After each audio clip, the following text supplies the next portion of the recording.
Olá, não creio que você voltou. Então bora lá, eu sou o Luciano Alves e hoje a gente vai lançar um novo quadro aqui do canal, gente, que é o Notícia Laica, né? Vocês puderam ver aí na vinheta. E esse quadro tem o objetivo de trazer aqui notícias do cotidiano que tenham a ver com a laicidade de Estado, né? Para quem não conhece o assunto de laicidade, vocês podem aqui no canal temos uma playlist, um novo quadro, na verdade não é um quadro, né? É uma playlist, é um mini cursinho, vamos dizer assim, uma introdução à laicidade de Estado, né? E aí vocês podem ver, vou deixar aqui no canto da tela para que vocês assistam e acompanhem. Mas acompanhando também esse quadro, a ideia é essa, né? Trazer, comentar notícias sobre a laicidade de Estado, para que as pessoas possam se apropriar dessa discussão. Uma discussão que está numa esfera, diria, política e jurídica, inacessível quase. Né? Então, mas é um assunto importantíssimo. Então, enfim, e por que, gente? Por que eu escolhi essa cachorrinha? Né?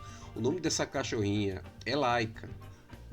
Então eu fiquei pensando, que nome que eu dou pro quadro, né? Um nome que remeta à laicidade e que chame atenção e tal, que também lembra um pouco a esquerda, né? A proposta do canal marxista. E aí eu lembrei da Laika, né, gente? A Laika é uma cadelinha que foi enviada para o espaço, literalmente, pela União Soviética na época da Guerra Fria, né? Na época da disputa da corrida espacial. Ainda bem que hoje não se faz mais isso com os animais, né, gente? Mas ela teve sua importância no desenvolvimento da ciência.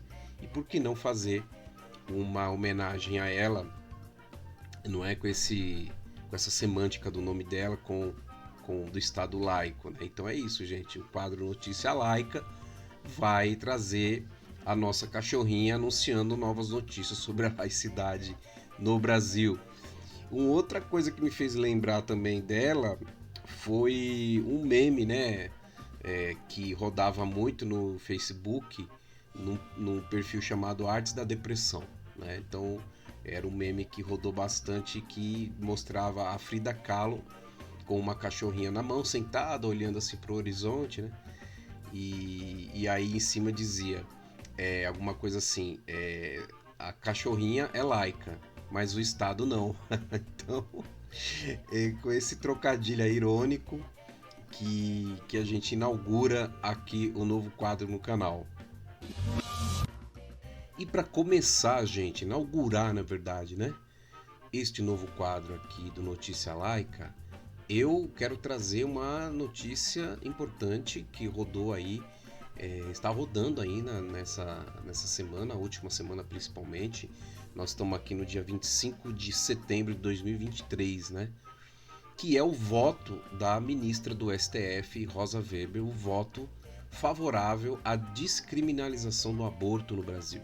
Tá? Então eu vou trazer para vocês aqui o voto e comentá-lo, né? E tentar trazer aspectos do voto relacionados à laicidade de Estado.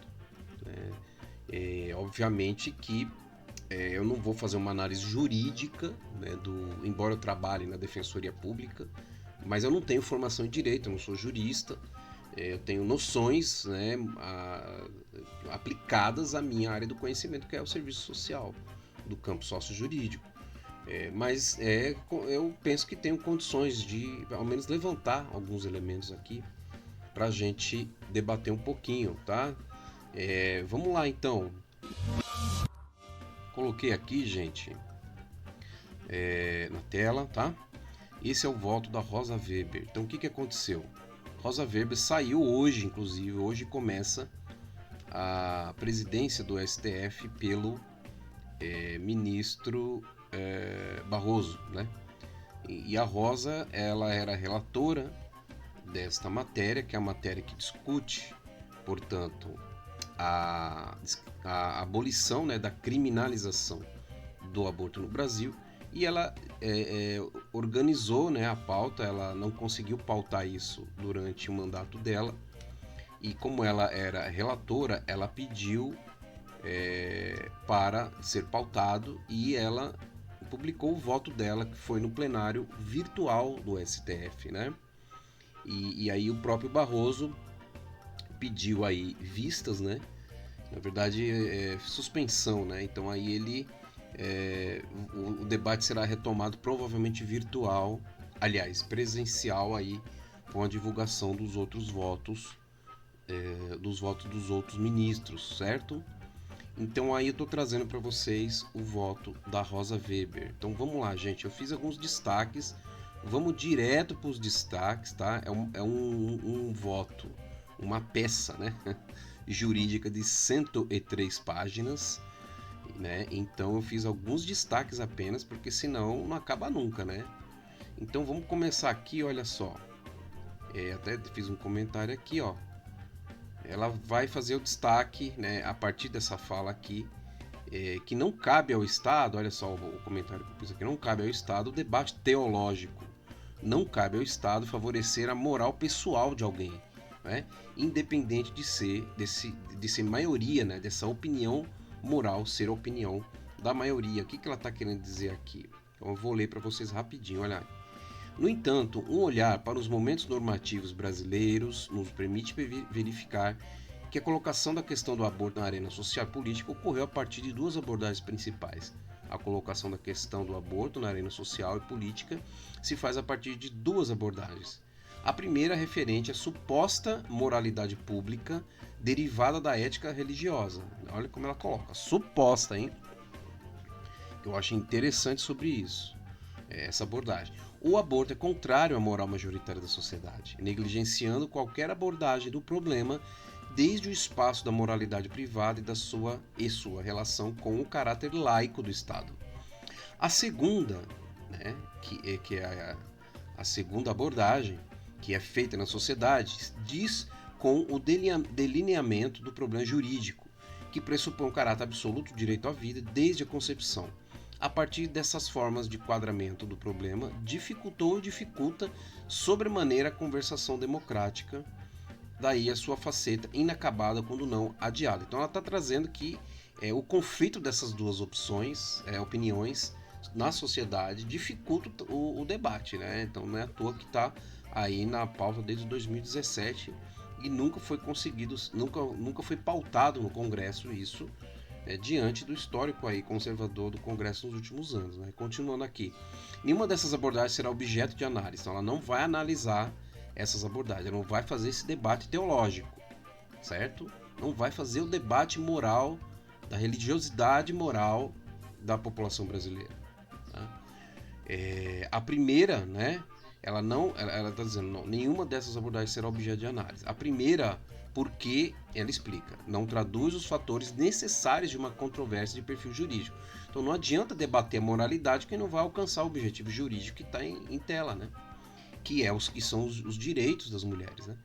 A segunda, porque de delineamento insuficiente ao negligenciar os argumentos jurídicos suscitados no debate, os quais têm o potencial de reconfigurar a dimensão do problema do aborto, agregando a faceta à sua complexidade. Então, ao segundo que ela está falando aqui, né, é o próprio debate de quando começa a vida. Então, ela não vai fazer esse debate é científico, esse debate está colocado na sociedade e ele vai permanecer colocado na sociedade, né? Então, aí eu finalizo o destaque aqui que eu fiz. Entendo que devemos enfrentar o debate do crime do aborto por escolha da mulher, pelo menos neste espaço de jurisdição constitucional, a partir dos parâmetros de controle constitucionais que informam nosso Estado constitucional democrático e, por conseguinte, dos direitos tutelados, na medida em que o Estado deve adotar postura de imparcialidade, olha aí, quanto às questões de moralidade e ética pessoal. O que ela está querendo dizer aqui, gente? Que este debate não é uma arena para disputa religiosa, para disputa de concepção filosófica, nem sequer filosófica, inclusive, né, sobre quando começa a vida, né, humana. Então, esse debate, ele não esta matéria no STF, não é para definir isto, mas considerar o que o âmbito do direito brasileiro e internacional vão dizer sobre isso. Então, Por que eu ressalto isso em relação à laicidade? Porque o debate dentro do Estado, obviamente, não pode receber como argumento o argumento religioso.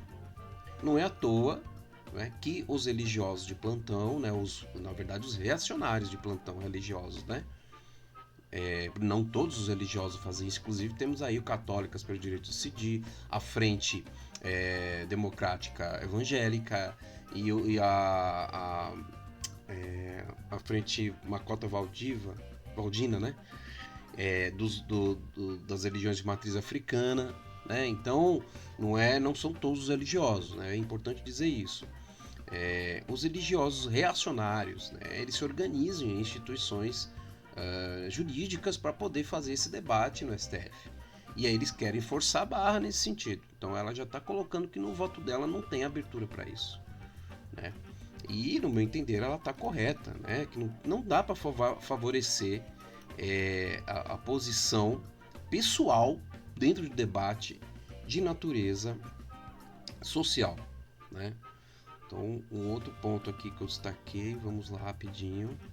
Eu vou deixar para vocês o link para o voto, para quem quiser ler o voto na íntegra, eu vou deixar aqui na descrição do vídeo, tá, gente?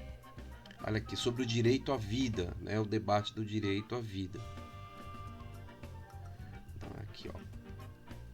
Ela vai fazer aqui o debate da liberdade religiosa não estando acima da liberdade de expressão, né? É o que a gente sempre fala aqui no canal. Então vamos lá. Dissensos morais razoáveis não são inerentes à estrutura do constitucionalismo democrático fundada no pluralismo e na laicidade do Estado. Então ela está querendo dizer o quê? Que as divergências morais que são discutíveis, né, elas pertencem à estrutura do debate constitucional, né? Que aí ela atrás no voto, eu li tudo, né? Ela vai retomar como que a Constituição brasileira foi construída, ela vai comparar com as outras constituições do Brasil, ela vai mostrar o avanço que essa Constituição atual tem, né? E ela vai aqui dizer que isso é protegido, esse debate tem que ser protegido, né? Agora, aí continuando, né? Em uma ordem constitucional norteada pelo pluralismo, valor consagrado no preâmbulo artigo 1º da Constituição, o remédio adequado para lidar com dissensos consiste na tutela da livre expressão das ideias e visões de mundo, de modo que todos os atores sociais sejam intérpretes na esfera pública democrática aberto ao debate. Então ela está afirmando aqui, né, a importância da liberdade de expressão, né? E a liberdade de expressão, aliás, a liberdade religiosa, que é o fundamento da moral predominante hoje no Brasil, ela não está acima da liberdade de expressão. Então, ela não pode querer se fazer, vamos dizer assim, superior à liberdade de expressão. A liberdade de expressão tem limites, portanto, né? Então, quando vai fazer o debate relacionado aos aspectos do Estado protegidos pela Constituição, esse debate tem que ser razoável. O que é razoável? Não significa mais ou menos. Aqui na linguagem jurídica, razoabilidade é a condição racional de se debater um assunto, tá? E a razão, ela apela à lógica do debate, né? A lógica filosófica que se coloca no debate, né? Então, quando ela fala todos os atores sejam intérpretes na esfera pública, significa que a esfera pública, no caso ela como ministra, pretende ser intérprete do que ela vê, do que foi apresentado no processo, né? E isso ser debatido de forma racional, tá? Então é um outro aspecto da laicidade de Estado. Então ela coloca aqui, ó, voltando, o constitucionalismo brasileiro foi fundado no pluralismo e na laicidade do Estado, tá? Então a proteção a esse aspecto precisa ser sempre lembrada. Aqui mais à frente ela vai falar, ademais, considerados os limites da cognição jurisdicional, ou seja, da forma de entender o direito, né, que trabalha com a normatividade jurídica, as normas, né, que os argumentos que tem nas normas jurídicas acerca do início da vida para a proteção de direitos, ficarei adstrita ao campo jurídico. Então aqui ela não vai debater, novamente ela ressaltando que ela não vai debater aqui o ponto científico, nem sequer moral, né? Científico, ela vai trazer argumentos que já são consolidados mais à frente, né? Mas ela não vai fazer o debate moral, religioso ou filosófico sobre quando que começa a vida. E aí ela ressalta o artigo 5º da Constituição. Olha só o argumento que ela traz pra gente. Todos são iguais, aqui é o artigo 5º, né? O caput, né? Que é o principal, né? Todos são iguais perante a lei, sem distinção de qualquer natureza, garantindo seus brasileiros e estrangeiros residentes no país a inviolabilidade do direito à vida, à liberdade, à igualdade, à segurança e à propriedade. Né? Então, beleza. Então, aí tá todos os elementos principais dessa garantia fundamental aqui que está na Constituição. E ela vai dizendo, ó, de forma expressa, sobre dita regra, prescreve que são assegurados os direitos aos brasileiros e aos estrangeiros residentes. Indaga-se, então ela pergunta, quem são os brasileiros do texto? E o texto da Constituição fala. A Constituição define como brasileiros os nascidos no Brasil, ainda que de pais estrangeiros, respeitados alguns critérios, ou os nascidos no estrangeiro de pai ou mãe brasileiro, desde que qualquer um esteja a serviço do Estado brasileiro, lá no estrangeiro. Aos nascidos, então, de acordo com a leitura textual e sistemática da Constituição, é atribuída a titularidade dos direitos fundamentais.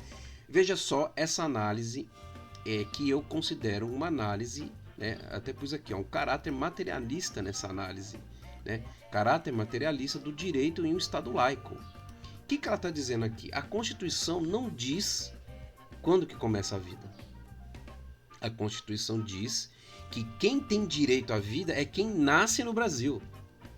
Então, antes de nascer, não há o que se falar sobre vida. Né? Não há o que se falar. Esse é o texto da Constituição. Né? Então, quando nós que somos favoráveis, né, à descriminalização do aborto, quando a gente fala isso, né, os reacionários ficam loucos. Não, você é um assassino, você é um genocida, você quer matar criancinha, você não... Né? E aí não percebe a seguinte questão: a Constituição do Brasil foi definida dessa forma. Lá na frente ela vai falar que, inclusive, na época da Constituição, isso foi debatido à exaustão. Então os conservadores de plantão estavam lá, eles não conseguiram ganhar o debate democrático para fazer valer a sua concepção de que a vida está dentro do útero. Né? E ainda sem discutir que vida é essa, né? Porque você pode ter uma molécula, por exemplo, na atmosfera de Vênus que já estão considerando que é vida. Então, que é vida? Né? Então aí, esse aspecto materialista. Por que materialista? Porque trabalha com o que é concreto e real e visível e sensível, né? Que atinge os sentidos do nosso entendimento racional. Ou seja, quem tem direito no Brasil? Quem nasce no Brasil. Ou quem é estrangeiro residente. É o que está dizendo a Constituição. Então, é a partir dessa premissa que ela vai fazer a discussão. E não a premissa, né, extremamente polêmica e que não define. Então, aí o que eu quero dizer com isso? Né? É que os conservadores e reacionários de plantão, eles só vão... e não vão, porque nós não vamos deixar, né? Eles só poderiam, né, vislumbrar uma abordagem diferente se eles construíssem outra Constituição. Né? Não é à toa que vários grupos aí insistem em dar golpe de Estado, golpe militar, querem, porque acham que é um absurdo que o Brasil tenha uma Constituição que dê margem a isso. Então eles estão querendo, por detrás dessa fala, eles estão querendo o Estado teocrático. Eles estão querendo o Estado, não é? Não laico. Não é um Estado laico que se quer nessa discussão, nessa defesa conservadora. é um Estado teocrático. É o Estado onde as regras do Estado são as regras da religião do Estado. Não é nem Estado confessional, mais para frente nós vamos falar um pouco mais. Então ela continuando aqui, ó. Essa conclusão resulta mais evidente quando se observa que não há referência em qualquer passagem do texto constitucional aos não nascidos, seja na condição de embrião ou feto. A mesma linha de reengenharia institucional, todo o sistema de proteção da ordem social referente à família, crença, adolescente e idoso, que igualmente supõe a pessoa humana nascida como titular de direitos fundamentais garantidos, sem qualquer ressalva ao nascituro ou embrião. Então é mais uma demonstração de que materialmente, concretamente, né, realmente não se vê como atribuir direitos a quem não nasceu. Tá? Então é diferente isso, né? Eu vou até pegar um aspecto psicológico. Por exemplo, quando um casal sofre um aborto espontâneo, então estão esperando lá uma criança e biologicamente a mulher tem um processo explicável aí pela medicina e que esse processo leva a um aborto espontâneo. É lógico que tem um sofrimento aí. Agora, página 1, página 2, a interpretação desse sofrimento é única e exclusiva deste, primeiro, da mulher, porque é ela que está gerando. Segundo, do genitor dessa criança, né? E aí eu estou falando de casal, pode ser que não seja casal. Então compete a ela primeiro e depois a ele o que é que vão sentir e a interpretação desse sentimento. Se eles vão entrar num acordo em relação a esse sentimento e a partir daí ter uma narrativa social, uma representação, uma reprodução social do que foi isso para eles, é uma questão deles, é uma questão dela e depois deles, se for o caso.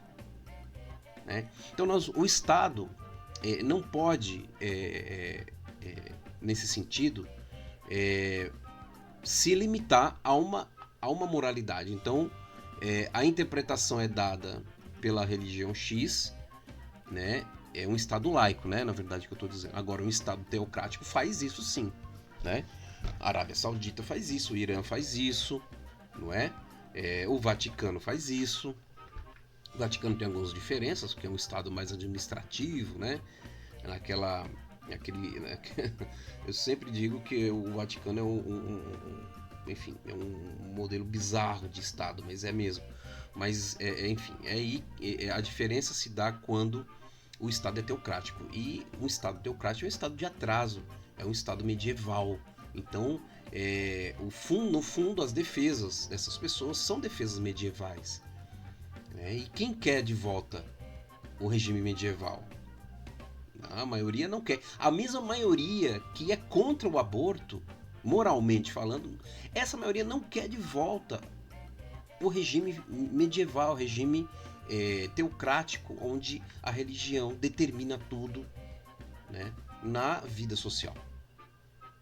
Né? Então olha aqui, como eu disse antes, ó, essa concepção, olha lá, tais inferências interpretativas permitem afirmar o propósito do texto constitucional em afastar qualquer compromisso com a tese do direito à vida desde a concepção, a qual, diga-se passagem, foi rechaçada nos trabalhos constituintes. Então, na discussão da Constituinte que resultou na Constituição de 88, ela está aqui trazendo para a gente esse histórico, que foi debatido a exaustão, né? E foi rechaçada essa discussão, essa possibilidade de consideração. Evidentemente, por conta do Estado, de se estar construindo um Estado pretensamente laico. A gente sabe que ainda não é, mas é com esses, né? Por que a gente criou, inclusive, gente, falando aqui, a ideia da criação do quadro foi em cima dessa discussão do quadro aqui Notícia Laica.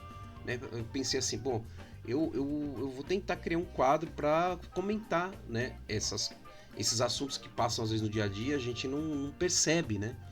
Então é importante ressaltar e deixar como opção aqui na internet, ao menos, para que se tenha acesso a esse debate. Quando o Estado brasileiro, as instituições brasileiras se pronunciam em favor da sua laicidade, é importante que a gente traga assim. Então, aqui mais um destaque que eu coloquei. Ó. Nessa linha normativa, o argumento do direito à vida desde a concepção, como fundamento para justificar a proibição total da interrupção da gestação por meio da tutela penal, ou seja, por meio de crime, consideração que seja crime, né? Portanto, como resultado, uma pena, que no caso é a prisão, né?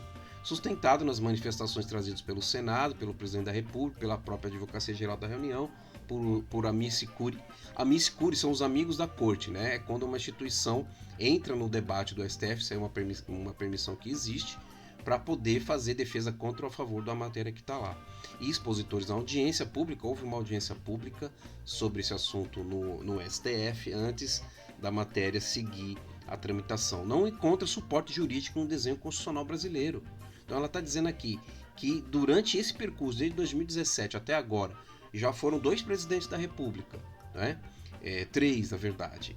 Já mudou a Advocacia Geral da União, o Senado Federal. As opiniões que foram relatadas no processo, né, segundo ela, não encontra desenho, não se encontra, né, suporte no desenho jurídico brasileiro. Né? Então lá na frente ela vai mostrar mais disso daí. Vamos ver aqui, olha aqui, mais um destaque, ó. Que tem a ver com o PL, o Projeto de Lei Estatuto do Nascituro. Esse projeto de lei de 2015, se eu não me engano, e ele foi criado no contexto, 2015 ou 2016, ele foi criado no contexto aí do avanço, né, da bancada fundamentalista, né, hoje predominantemente evangélica, mas não só, tá? Eu falo isso em vários vídeos aqui do canal. Inclusive no último, né, eu ressaltei, trouxe como é que está a composição atual dessa frente, né? No último vídeo que eu estou dizendo é o vídeo que fala sobre separação Estado-religião, que é o último episódio da série Laicidade de Estado aqui no canal, vocês podem conferir lá. E lá, então, eu trago essa atualização. Essa frente, ela criou esse Estatuto do Nascituro como uma forma de enfrentar esse debate que já estava no STF, já estava entrando no STF. Então, esse trecho aqui fala disso. Olha só. Assim, existe proteção dos direitos futuros do nascituro, mas não há definição clara do que é vida para os fins do direito civil.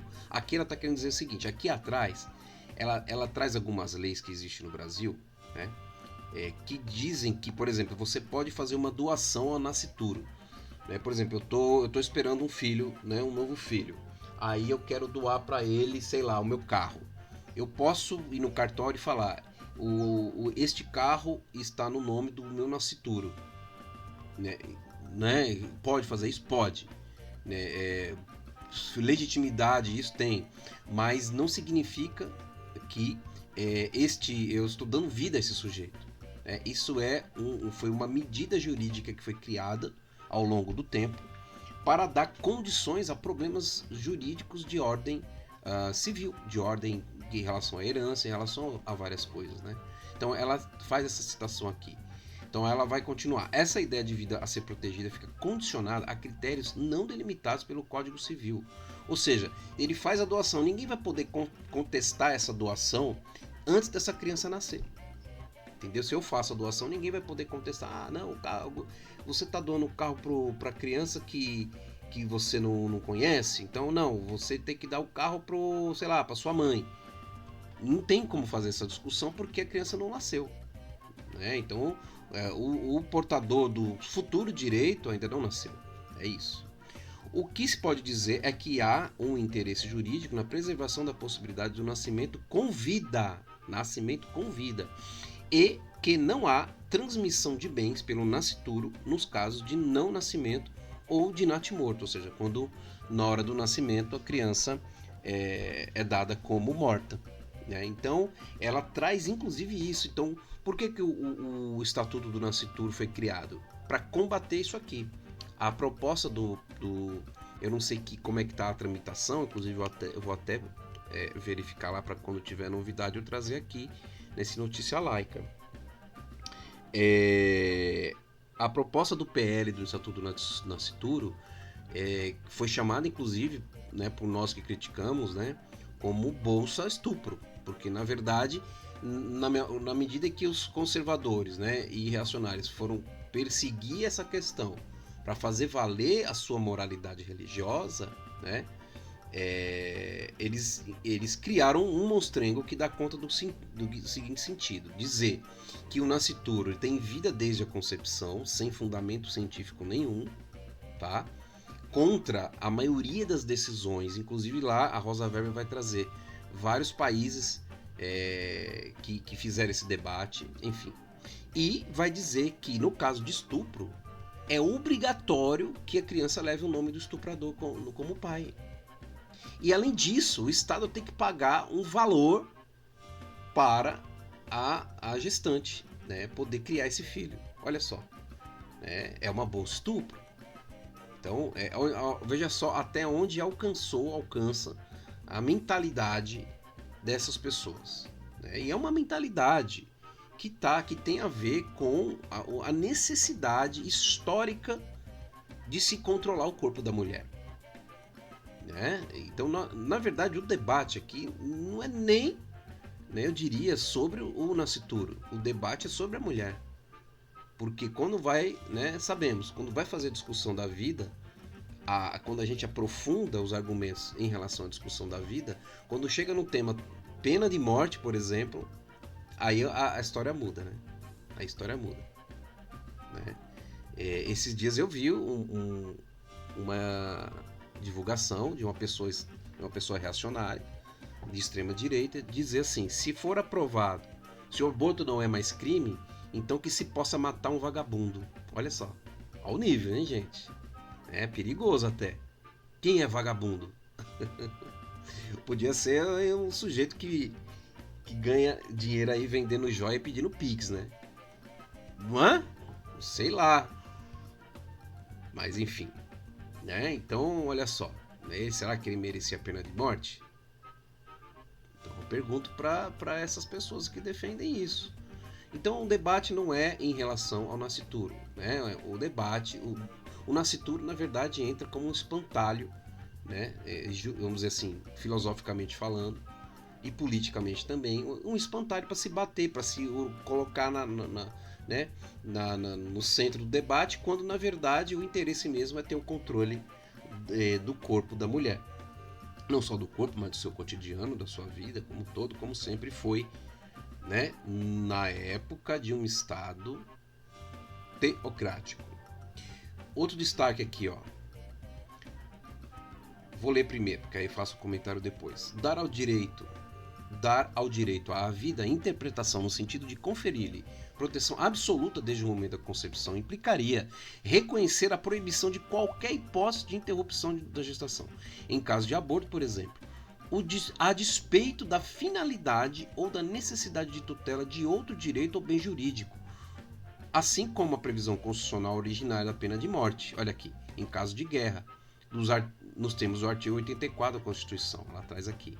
E a Constituição, para quem não sabe, prevê isso, tá, gente? A pena de morte pode voltar se o Brasil estiver em guerra com outro país, tá? Então aí, nunca vi nenhum conservador reacionário pedir para ser derrubado esse ponto aqui. Nunca. E ela termina nesse trecho: soluções normativas que subverteriam a lógica do regime jurídico dos direitos fundamentais. Então, se os direitos fundamentais preveem, né, essa lógica, como que você vai dizer que a interrupção da gestação ela tem que ser proibida em qualquer hipótese? Né? Então, hoje o que nós temos? Nós já temos uma lei, né, que garante o aborto nos casos de estupro, risco de vida, bebê anencéfalo, né? Então é meio que um meio termo entre os dois lados. Só que esse meio termo não é garantido plenamente, nem isso é garantido plenamente, né? Por quê? Porque não tem política que atenda às necessidades da mulher nesse sentido. Né? Então ainda é criminalizado o aborto, né, de forma unilateral, né, e moralista. Né? Então é por isso que ela fala, que ela traz esse argumento aqui, ó. que eu dei um nome aqui, né, de interpretação aqui no comentário. A defesa disso só cabe num Estado teocrático, como eu já mencionei para vocês, né? Só cabe fazer esse tipo de defesa num estado teocrático. Nós não estamos... O pessoal não cansa de falar pra gente ir pra Cuba, gente. Então vai para a Arábia Saudita ser feliz lá, pô. Né? Por exemplo, vai pro Irã, não é? Vai para Dubai. Quero ver que vocês conseguem ir para Dubai, não é? Então, não cabe sequer no estado confessional. Aqui eu trouxe o exemplo da Argentina e da Suécia, gente, ó. Isso é interessante. Qual é a diferença? Eu também trago isso lá no último episódio da série Laicidade de Estado. Um Estado teocrático é um Estado onde não tem nenhum tipo de legislação que não seja baseada na religião. Um Estado confessional é um Estado que equilibra um pouco isso. Vai depender muito do Estado. Então, por exemplo, né, eu trouxe aqui para esse debate, o exemplo da Argentina e da Suécia. O da Suécia. A Suécia, gente, ela tem a descriminalização do aborto aprovada, permitida, organizada desde 1974. E as mulheres podem, não é crime, tá? E as mulheres podem fazer o aborto até a 18ª semana de gestação. Então, desde 1974. A Suécia é um estado confessional. Né? Ou seja, é um estado que o Estado, se entende, ou seja, formalmente, né? Naquele protocolo formal da família real, inclusive a rainha da Suécia é brasileira, né? É uma figura, ela só traz problema para nós. Mas enfim, naquela questão da família real e não sei o que, tem uma religião e tal, é isso só, né? Então, agora trazendo para a Argentina, não tem família real, mas a Argentina ainda é um estado confessional. Porém, recentemente a Argentina descriminalizou o aborto por meio do debate judicial. Eu não sei se agora foi judicial ou foi legislativo, enfim. Conseguiu. E teve duas rodadas, né? E aí, a partir do movimento argentino, que ganhou uma força enorme, né, a luta das mulheres nesse sentido, e estamos com esse fôlego agora e temos que dar esse fôlego para a gente conseguir aqui também, né? Então, veja só, mesmo estados confessionais não conseguem socialmente se impor para que a sua religião, que entenda ser uma religião do Estado, né, se impõe para cima da população. Não é só o Estado. O Estado ele tem uma característica que a religião X diz que é certa, né? Mas não a sociedade, né? Não a garantia de direitos, na verdade, que esse Estado tem que promover, né? Vamos lá, vamos continuar aqui, senão a gente não termina hoje. Olha só. Aqui, ó. Ela fala, existe a dignidade humana do feto no sentido da moral. Esse status moral da vida humana é compartilhado pela sociedade, mas a moralidade majoritária da sociedade, ou seja, da maioria, encontra limites na ordem constitucional frente aos direitos e liberdades fundamentais. Então, a liberdade da maioria não pode se sobrepor, né, a direito de todas as mulheres. Eu até comentei aqui, ó, primazia da liberdade acima da moral privada, ainda que compartilhada pela maioria. Então, né, a liberdade, vamos continuar aqui. A liberdade e laicidade se combinam, né? Ambas são valores revolucionários que derrubaram o controle do Estado pela religião.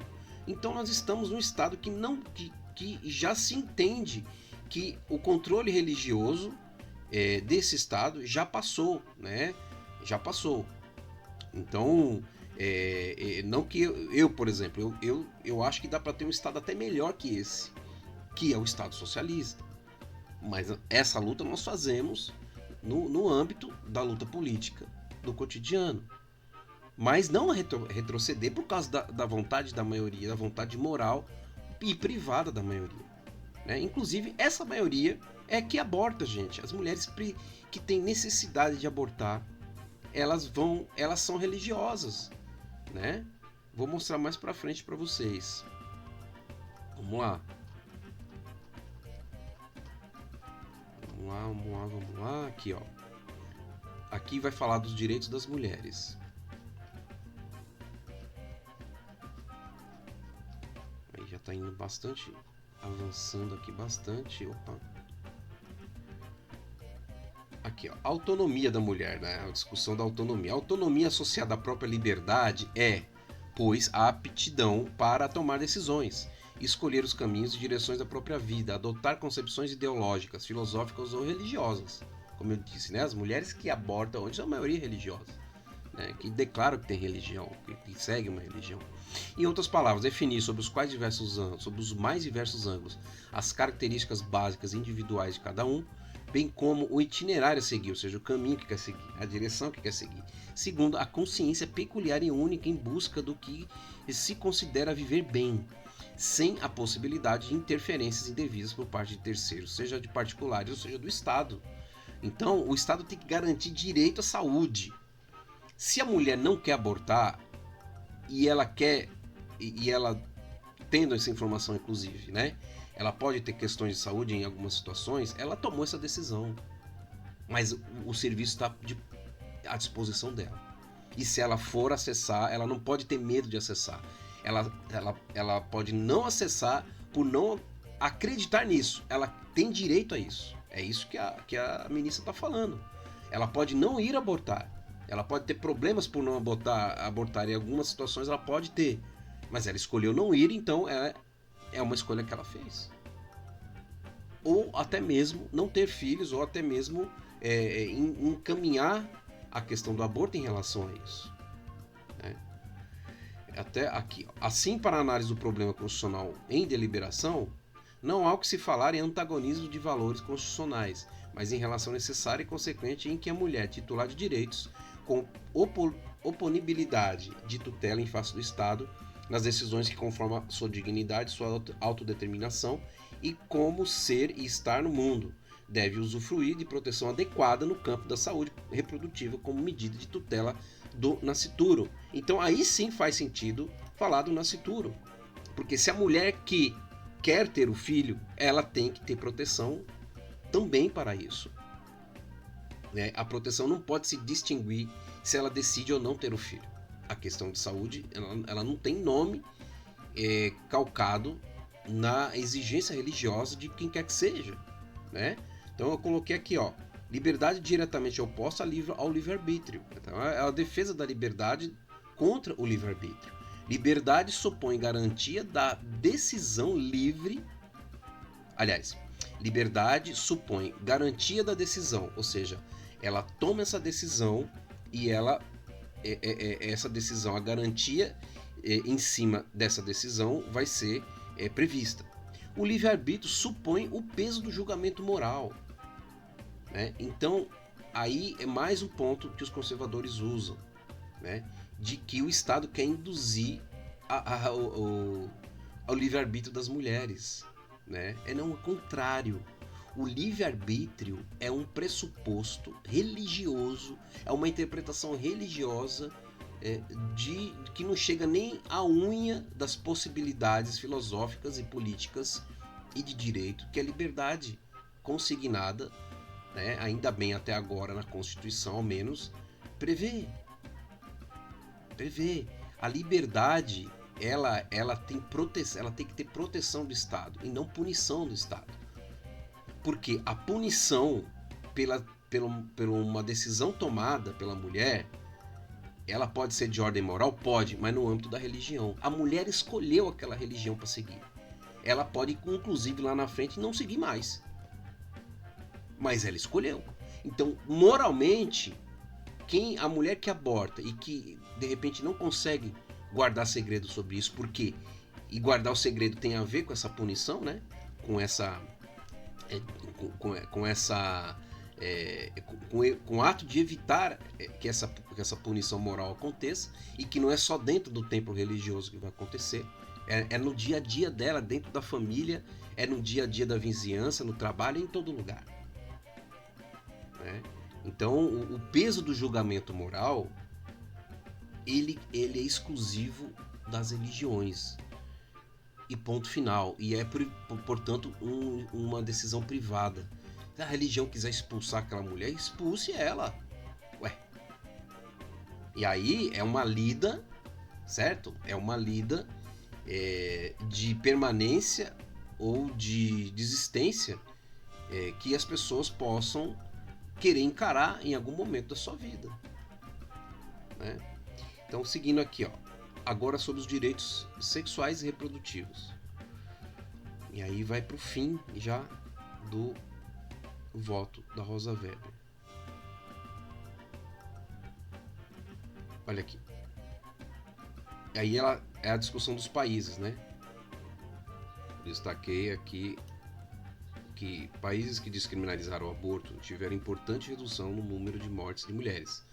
A moral conservadora não se importa com a saúde pública, né, que a gente estava debatendo aqui. Primeiro analisa o ato moral e sexual da mulher, né? Essa é a moral conservadora, é o que a moral conservadora faz. Ela não está preocupada com a saúde. Primeiro, por que você fez isso? Por que você não se cuidou? Por que em uma série de culpabilizações, né? Segundo, coloca a gestação indesejada como expiação da culpa. Então, você engravidou, vai ter que ter o bebê. Por quê? Porque você fez, vai ter que assumir. A criança não tem culpa. A criança nem nasceu ainda para ter a noção de culpa, né? A gente só pode atribuir culpa ao outro quando ele sabe o que é culpa, do ponto de vista, inclusive, cognitivo, quando ela entende o que é culpa, né? Nesse sentido. Terceiro, se a saúde for afetada, foi uma escolha baseada no livre-arbítrio da mulher. É o que a gente estava mencionando antes, né? Então esse trecho aqui vai dizer isso, ó. Significa dizer que os direitos sexuais e reprodutivos são fundados em conceito amplo da saúde da mulher, que incorpora as dimensões de saúde sexual e reprodutiva, incluída nesta última o controle e redução da mortalidade materna e suas causas, uma delas o aborto.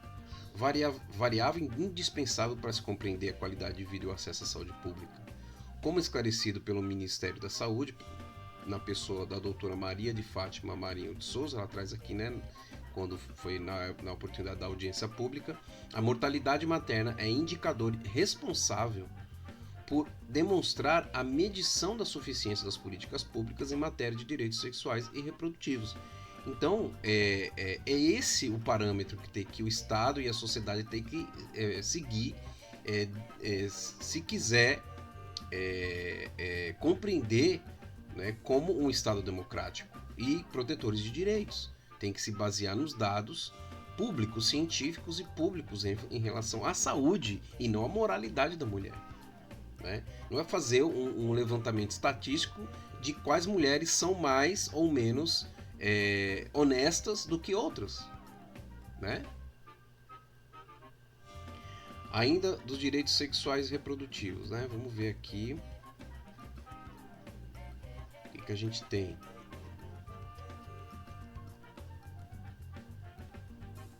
Aqui. Ao interpretar, eu dei o exemplo aqui da Santa Casa, né? Ao interpretar as obrigações já assumidas internacionalmente pelo Estado brasileiro no que tange ao direito à vida, o Comitê determina que os Estados-partes devem eliminar as barreiras existentes ao efetivo acesso ao aborto legal e seguro, incluindo barreiras resultantes do exercício da objeção de consciência por profissionais da área de saúde, cabendo-lhes também proteger eficazmente as vidas das mulheres contra os riscos para a saúde mental e física associados aos abortos inseguros e a prevenir a estigmatização das mulheres e meninas que recorrem ao aborto, sempre observando a confidencialidade inerente à matéria.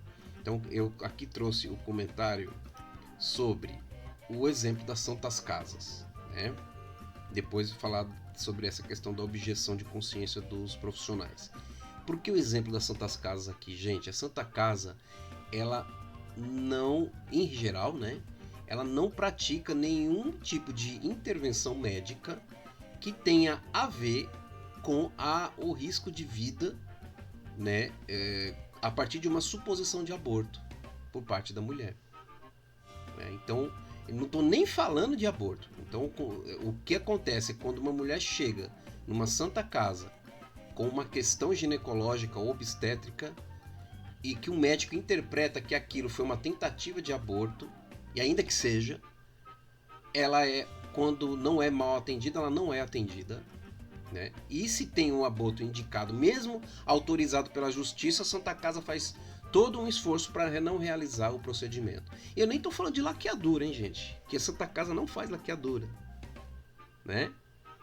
Eu não sei dizer para vocês aonde que eles se sustentam juridicamente para não fazer isso, sendo que eu não sei se é uma cláusula contratual, e aí que tem com o Estado, né? Porque a Santa Casa é uma instituição privada, historicamente contratada pelo Estado para atuar na área da saúde, né? E aí vou fazer aqui minha defesa. Não tô nem aí se a Santa Casa teve um papel. Parabéns, obrigado Santa Casa, obrigado Igreja Católica por ter tido um papel importante na história, quando não existiam hospitais, quando não existiam locais para atender os doentes, e vocês atenderam. Muito obrigado. Nós não devemos só que nós não devemos, né, nós, sociedade brasileira, este favor, o pagamento desse favor até a eternidade, ainda que a eternidade não exista, né?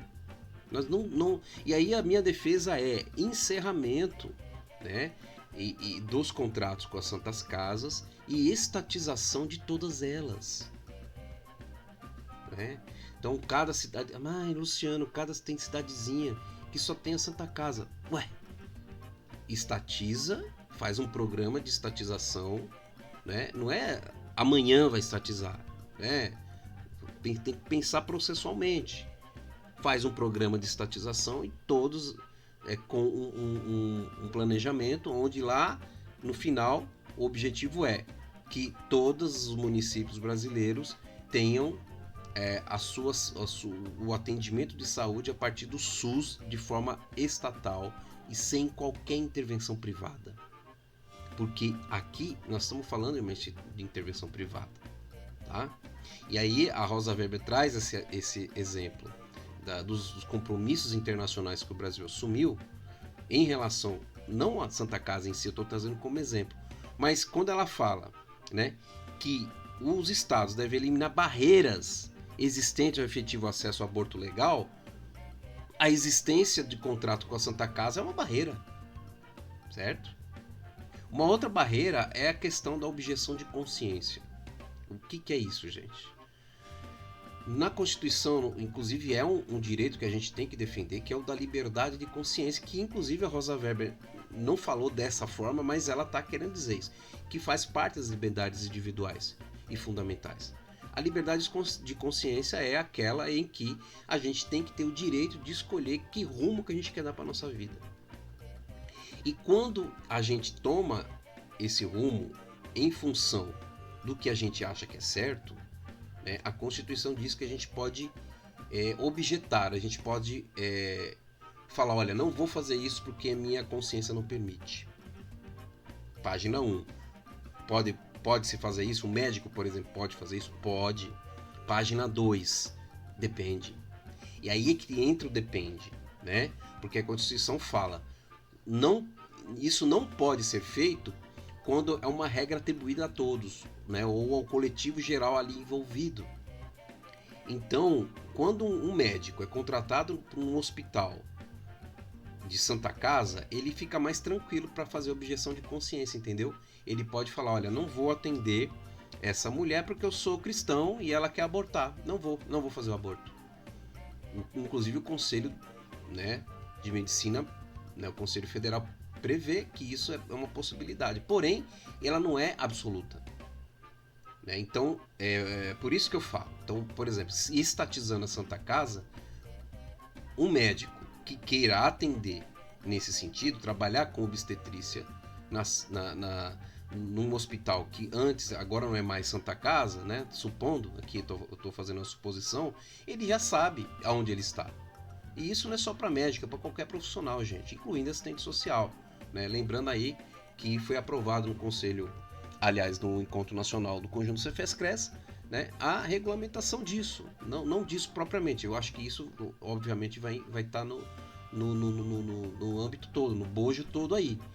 Mas é a utilização da religião na profissão. Não se pode utilizar a religião na profissão, no exercício profissional. Ah, porque eu sou cristão, tá. O que isso vai te ofender objetivamente você não atender essa pessoa porque você é cristão? Você tem que comprovar isso. Se você não consegue comprovar, você tem que ser punido por isso. É o que a Constituição diz. Na verdade, a Constituição nem fala de punição. Ela fala de punição se não cumprir uma alternativa. Então, por exemplo, o médico tá lá, ele fala, eu não quero fazer. Então ele passa para outro médico que faça. Mas já pensou? Eu não quero fazer, o outro fala, também não quero. Aí a outra, aí acabou os médicos para fazer a intervenção de saúde na mulher. E aí a mulher morre. Né? Isso acontece muito, gente. Isso acontece muito. Então, trazendo isso aqui que eu também achei importante. Aqui ainda agora direitos fundamentais e os deveres de proteção do Estado. Vamos lá. Aqui, aqui os exemplos dos países. Aqui eu não destaquei, não é esse não. Isso aqui é outra discussão. Aqui, onde fala das semanas, né? Olha lá. Colômbia, 24 semanas de gestação. México.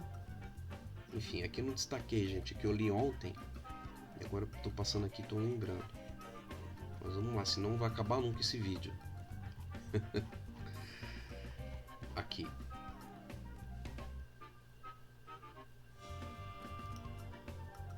A defesa da vida do nascituro, né? No meu comentário, tem fundo irracional e serve para a manutenção do controle sobre o corpo da mulher, como a gente já mencionou, em todas as possibilidades.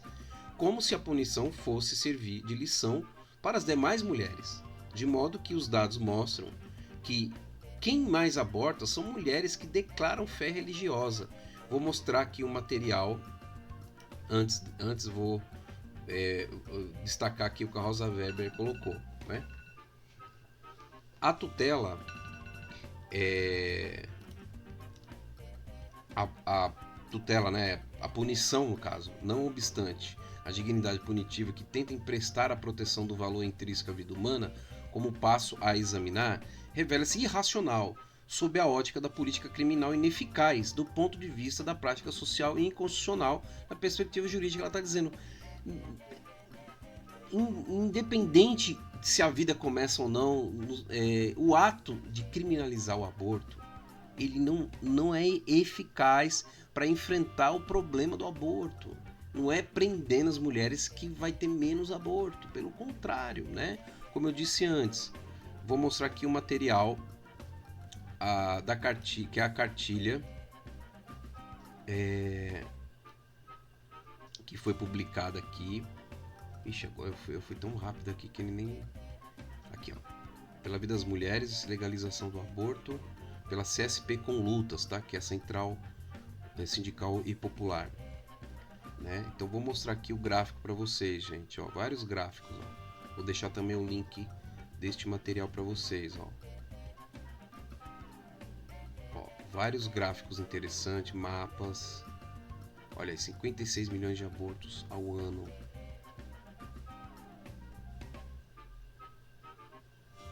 Cadê aquele gráfico que eu estava mencionando para vocês aqui, Deixa eu ver se é esse aqui.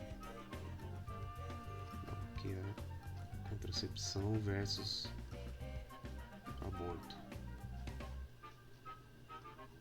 Aqui, Deixa eu ver se está bem encaixadinho na tela.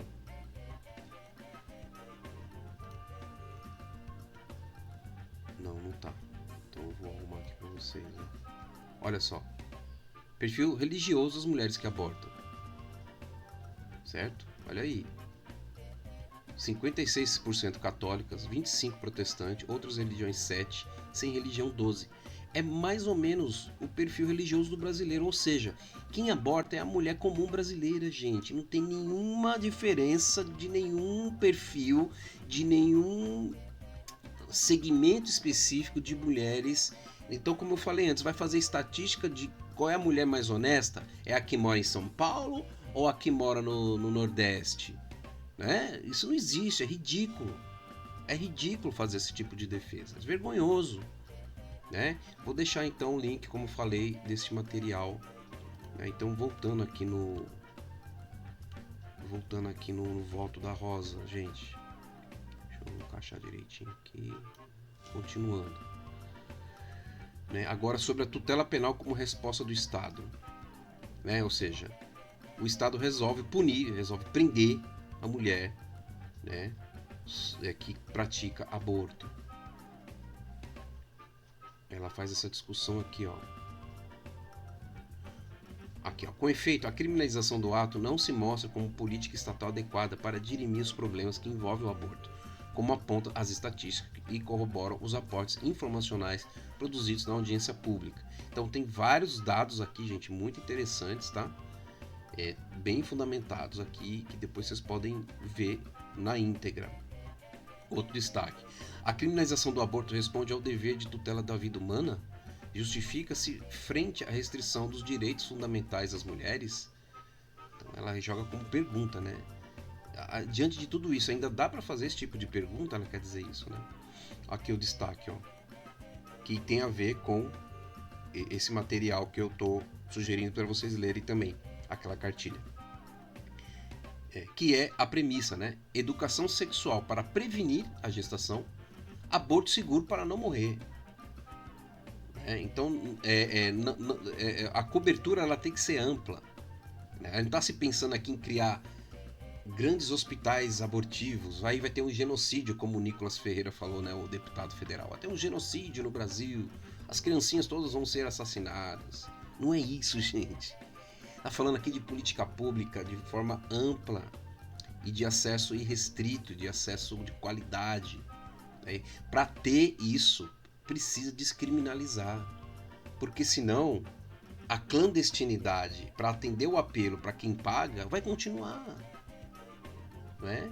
E as mulheres que morrem e que sofrem mais são as mulheres mais pobres e negras, como este material está mostrando, porque elas não podem pagar uma clínica que toda a burguesia conhece, que existe nos hospitais mais famosos do Brasil, e que a galera vai para lá, faz aborto, tá tudo certo. Tá tudo certo, né?